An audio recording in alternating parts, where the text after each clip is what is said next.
All Manipur Muslim Students Organization Ammso Headquarter ki OIBA Consultative Committee Former Executives AMADI Well-Wishers SINGGI MEEFAM ama MD AZIMUDDIN Ex-Acting President Ammso Headquarter MD MUSTAFA Alam Advisor Ammso Headquarter MD Arif Khan Ex-VP Ammso Headquarter Hairiba Miyoi Asina Preside Touduna Ngashi Pangthokkhre Academic Session 2024-26 ki term da thau puramba Executive Council asiki tenure term asi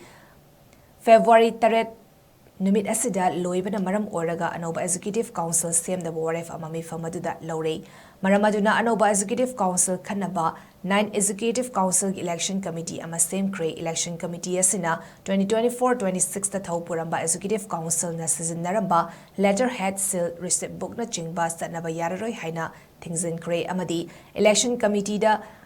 Sinagadabani Highness Order Thokre Makatan Executive Singna Naram Labadi Maranai Oina Logani Amadi Legal Gi Oiba Action Lokatkani Hari Loinina Hairiba Election Asi Lakliba Tang Taramarida Pangthokkhre Hari Candidate Singna Magi Position Singi Nomination Thazilakna Basu Khangalakli Nomination Thazilakpagi Aroiba Matam Lakliba February Tang Taramatoida Oigani Amadi Scrutiny Amadi Withdrawal Tang Taranitoida Togani Hari Amadi Mai Paklaba Candidate Singi or Taking Ceremony na Lakliba Tang Taramangada Pangthokkhre Haina Ammso gi Makirigi Phongdorakli